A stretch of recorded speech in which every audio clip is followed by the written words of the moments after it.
Welcome to Draw with Jam. Today I'm going to be showing you how to draw facial expressions.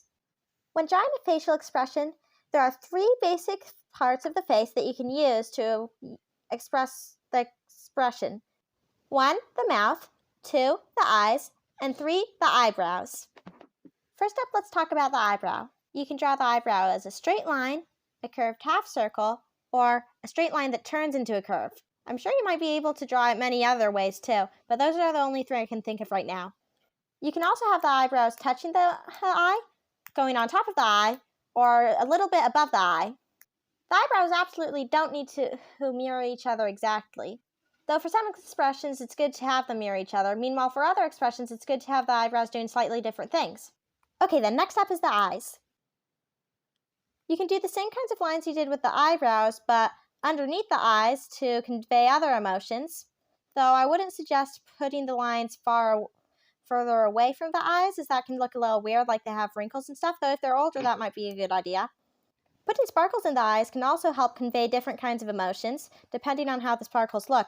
Like if you make the sparkles more wavy and not certain on the exact circleness of them, it can look a little more worried or unsure, or sad, like a kind of more unstable emotion if the circle's wavy. But if the circle is a perfect circle, the emotion might look a bit more steady. You can also use teardrops in the eyes. You can even use squares and triangles. But one of the most important things when it comes to the shine is you have to make sure to use the same light source for both eyes. Usually, the more strong the emotion I want to convey is, the more shines I'll put in the eye. I don't usually go over more than 5 shines, though. Okay, I think I covered the basics of the eyes. Now it's time to move on to the last thing, the mouth. Dun dun dun. For the mouth, the most obvious thing you could do is draw a half circle, either right side up or upside down, for a smile or a frown, but there are tons and tons and tons of other shapes you can use for the mouth. You could even use a squiggly circle kind of a shape for maybe if someone's burping obnoxiously. I like using a sideways 3 because it looks like a kitty cat mouth. If you use a triangle without the bottom of the triangle, then it can look like a cat frowning mouth.